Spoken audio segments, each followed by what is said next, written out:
What is up, guys? It's me, boy Kwis, and we are back again with another video. And as you can tell by the title, we have something important to talk about. There are big things going on, big changes, big things happening. And I said big things twice. We need to get into it, talk about it. You have the talking head here, Kwis. So before we do, just a few bits of housekeeping. First off, some people have been saying to me in the comment section, yo, Kwis, I like your new haircut. I just tied my hair up. Like it's just tied up. It's the same hair. Same haircut. I did get a trim while I was in Ukraine. My hair's just tied up. Second of all, the first 7 sets for the Wise Honey and Bilal, you guys seem to enjoy them, but one thing I haven't been enjoying is yes, the commentary versus Bilal and everything, it wasn't fantastic, but one thing you guys need to understand is we had met up, everyone that was there, we had not seen each other in over a year due to the pandemic. If we wanted to have fun and do whatever while we're out there, that's what we were going to do. I understand the commentary wasn't proper commentary, but we were just having fun. If you didn't enjoy it, I understand. I just don't need a billion of you saying these commentators are awful, these commentators are ruining the set, blah blah blah. Like, if you didn't like it, you don't have to listen. You can just watch the games, whatever.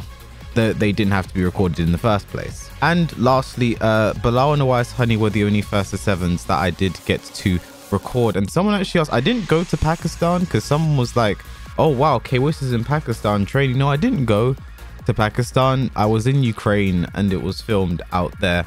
I don't know what led people to believe that I had gone to Pakistan to train. But if you've been following Tekken, you would have understood the full story. And there's no first to 7 against Arslan coming. Like I said, those are the only 2 sets that I managed to get recorded. But I did get to play against Arslan. If you watch my previous videos, you'll know all about that. Now, into the meat and potatoes of today's video. If you've seen a screenshot like this recently, that means if it came up on your game while you were getting in, that means you got Lydia early and Michael Murray has thrown down the ban hammer on you. Now, I think this is both good and bad. First off, because I'm a positive person, let's talk about the good. So I think it's important that we are seeing people who are breaking the rules get punished. If you did use a cheat engine to get Lydia early without paying for her, by the way, because that's what some people have done, and some people did before with Leroy and Falcon Ram and other DLC characters. They used the cheat engine so they didn't have to pay for the characters at all, and that's illegal, right? You're violating the terms of service of the game. This is paid content that they've worked hard for, completing the original character, whatever. I think they have the right to ban you or do whatever, whatever, right? Now we'll get into the bad of this. The fact that this is the first time we've really seen someone banned is weird. We haven't really seen many people banned from the game, and considering the amount of cheaters that are running around, I think it's a bit odd, but I'm glad that something's being done about someone, I guess. Like, I do understand people who, so there were some people who just got Lydia early, because I'll put it like this. If you use the cheat engine earlier to get Leroy or whatever, that means you have no control over getting the other DLC characters later. You would just get them, like, if you use the cheat engine once, it's just kind of stuck unless you get rid of it. I believe someone I know who used it before was telling me that's how it works. So yeah, if you did use a cheat engine to get Lydia early, was playing her in ranked or whatever before she was released, yeah, you deserve some kind of punishment for it. I have zero sympathy. And I do think, you know, mentioning cheaters is also important. I think it's important to keep that in mind because we are still waiting for something to be done about them. If your defense is, well, I shouldn't be banned because there are still cheaters in this game, I think you need to understand that the lesser of 2 evils is still evil and needs to be dealt with. So if you are literally taking money away from the people that help make this game and supporting them and not supporting them or whatever, like, you take your ban and move on with your life. I don't think you have a right to complain. There's also the argument I've seen, someone was actually arguing with Michael Murray on Twitter about this, saying, well, I just used a cheat engine to get Lydia for free because I don't want to have to pay for the characters to lab against them, blah blah blah. And sure, I agree. I think it's annoying that if you just want to lab against the character, you do have to buy them. Like there's no way to lab them other way. Like you can't even do the punishment training against them. However, I think that's just like a slippery slope, because you're like, oh, I'm just using the cheat engine to, you know, just to lab the character. Oh, and I might as well play the character while I have the character and stuff like that. I feel like that's a slippery slope. But yeah, I do agree there should be a way to lab characters without purchasing them. But I feel like if you're invested in the game to the point you want to actually lab how to play against characters in depth, that you might as well buy the character anyway to support the game that you're spending all this time on. But that's neither here nor there. I'm not here to discuss the philosophy of that. Now, I think it is important that we also discuss Michael Murray here, because I don't think he deserves a lot of the hate that he gets. I think some people really have it in for him for like everything he does. I do feel like he also doesn't help himself sometimes, because when someone on Twitter said that, you know, oh, I'm still playing the game even though I got Lydia early, blah blah blah, you know, he seems so intent to just be like, I need to see, show me proof, right? Like he's really getting into this, like really hammering it home, right? Like really get, like you can see on the screen here, like really getting into it, right? And then I think the other side of the coin is people saying, where's this energy for the cheaters, Mr. Murray? You know, I think someone even linked Faribor's YouTube in the thread to be like, yo, you used to take care of this guy, right? So yeah, I'm glad something's being done about someone. I just feel like this is just very late, because, you know, the same thing happened with Leroy. In fact, like people got the characters early, but Michael Murray didn't. I don't know, maybe they've got the tools recently. Maybe they recently got the tools to deal with this, which is, I'm just trying to logically think of why now, right? And maybe they just recently got the tools to deal with the people who were getting Lydia earlier, and which is why they also talked about cheating early season, around Lydia's release, actually, excuse me. They started talking about cheating then. Maybe they recently got the tools and developing the tools, which is why they're now dealing with the Lydia stuff, like Leroy and all the people who got those characters early. They couldn't do anything about, but now they finally can. So I guess if we use the time to kind of calculate how long it took them to finally take action, Lydia was released March 23rd. As I'm recording this video, and I believe when people started to get banned, it is currently the 20th of April, 420, the Americans would say, but we do day first, then month, then year, which makes more sense. I don't know why you'd ever do month first, but Americans are weird. I shouldn't say that. Most of my audience are Americans. You guys are weird. So it took about a month, just under a month, for them to make the, well, actually it might have been a full month, because people got Lydia, I think, the update went out the day before, right? So that meant the 22nd was when people got Lydia early. And then that was when Michael Murray must have made his claim, we're going to ban these people. So it took literally just under a month, maybe like, you know, the 30 days, 31 days to get the Lydia people actually banned. So with that in mind, maybe that's how long it's going to take them to deal with cheaters. I don't know. I mean, I guess I can't remember when Michael Murray made his claim against the cheaters. Actually, I can just check. So it was March 23rd. The day of Lydia's release, that Michael Murray said, hey guys, if you're running into cheaters, blah, blah, blah, report them to me and all this stuff, right? So with that in mind, that is a day after he talked about the Lydia players and everything, right? Like that, right? So perhaps there will be a complete ban of cheaters tomorrow. Perhaps tomorrow, the 21st, or sometime within this week, we could potentially see a huge exodus of cheaters.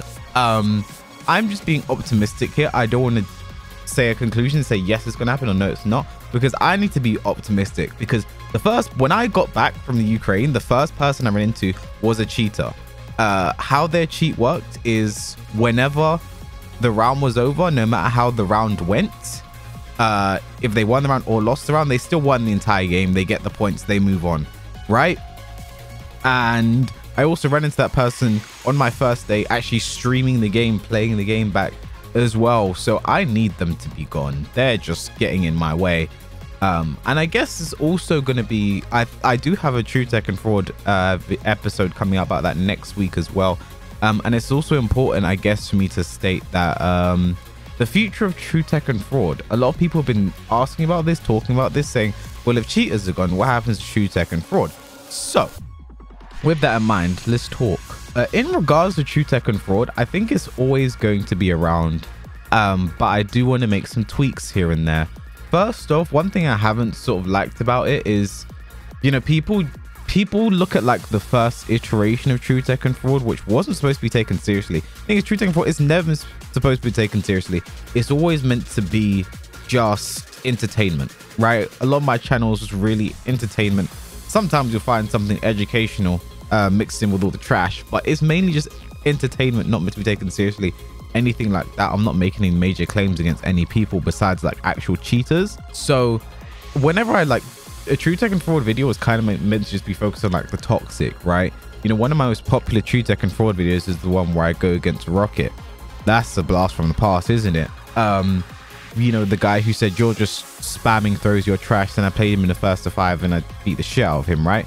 Like, that's the kind of stuff I kind of want for true tech and fraud. I also tried to protect his identity as well, by like blocking out his name and stuff, because that's the kind of stuff that I feel like is more entertaining, is more funny, more than anything. I will still, if I run into the occasional cheat or save scum or whatever, like that's still something that could be thrown in the mix. But I've also thought about taking, you know, true tech and fraud in a completely satirical direction, where it's just silly, over the top, not really focused on like anything, just because it's supposed to be that way. It's supposed to be silly, and it's supposed to be just entertainment that's just funny, you know, not really focusing on like ruining anyone's name, which is kind of annoying. Because one thing I don't like is when I do stream against someone who might not be playing the best, is like when my chat just starts spamming true tech and fraud, right? That's the stuff I really don't like, and I'd like to like don't do that. Because one thing I've learned is some people like kind of say to me after a set or whatever, like, oh, I was really nervous playing against you, sorry I wasn't as good. And obviously when someone plays against a streamer or a big streamer, whatever, they might go and watch the game, they watch the VOD, see what they were saying, blah blah blah, and it's like, I don't want them to just see like my whole chat just spamming their fraud or whatever just because they weren't playing their best because they happened to be nervous, right? Like, that was never the point of true tech and fraud. Like, originally in the first version you could say maybe, yeah, like that's what you're focused on, but like since then it's been over a year since I started it, I think, and it's not that anymore, like at all. Like, true tech and fraud isn't about this guy isn't as good or blah blah blah. Like, I don't, like I've said for the longest time, rank really doesn't mean shit. It's nothing at this point, and like, unless someone is literally cheating to get the rank, I'm not gonna sit there and be like they don't deserve this rank. I can be like they're not playing like a Tekken God Prime or stuff like that, but at the end of the day, what does that even mean, right? It's just a rank. It's not really that deep. So if you're in my chat, I'd prefer if you just didn't spam fraud to people who just might not be playing the best. Like, unless if they're a cheater, go ahead, like I don't give a fuck, take the piss out of cheaters all you want. Like, I'm gonna continue to do that until the end of time, do not get me wrong. But if someone just happens to not be playing their best, not having the best day, blah blah, like, I'd prefer if you just leave them alone, I guess. But at the end of the day, if cheaters do happen to disappear from the game, which would be a lovely day for me, true tech and fraud, I have two options to really go to. There is the I am just going after the toxic, like, because there are still some toxic pieces of shit I run into in ranked daily, like people who have been known to send messages hating on you. There are still the rage quitters who, you know, just get salty. There are still people who come to my chat after losing to me. There are still going to be clowns like Lacasso out there, like just toxic clowns is really that will be the focus. And there's also, I can just go in a complete satirical direction with the series. Like, true tech and fraud isn't going to die. It will still exist, and I feel like one of my strengths is evolving over time. So it will just evolve over time and become something bigger and better than you ever thought it could be. But yeah, on that note, that's all I really have to say on this. I'm glad something is finally being done about people. I don't think I've ever seen people get banned from Tekken before. I don't know if it was just well, I guess it had to just be PC. It can't be on console because you couldn't have cheated Lydia onto your console. But one thing I did find is Gosane once, I remember, actually did get banned because Gosane on PS4 had really bad connection. He used to disconnect a lot, and he actually was banned I don't know if it was like a PlayStation ban or something, but he was banned from playing Tekken Online for like 3 days or something. So let me know if that's ever happened to you, by the way, because this is the first time I've seen it outside of that, if I'm remembering correctly. And hopefully soon something will happen to cheaters, because I'm tired of running into them. Like when I stream, which is every Tuesday, Thursday, Saturday, Sunday, and then sometimes Fridays, but not really, and sometimes Mondays, but never Wednesdays because of ICFC. When I do stream, it isn't fun at all. And I have contemplated, there is a cheat you can use on Tekken where you actually, you know, when you're in the warm-up and you get the pop-up of who you're going to play, you can actually see the name of the person you're going to play beforehand. I have contemplated using that, even though it's technically a cheat. I have contemplated using that just to avoid these cheaters, right? Because it's annoying to just Alt F4 every time you see Fari balls every single day you're streaming, right? So I might start using that if it comes to it, but hopefully something is done about the cheaters. And hopefully you guys enjoyed this video. You like, comment, and subscribe, and make sure you come to the next one where I'm going to catch you there. So thank you for watching. Goodbye.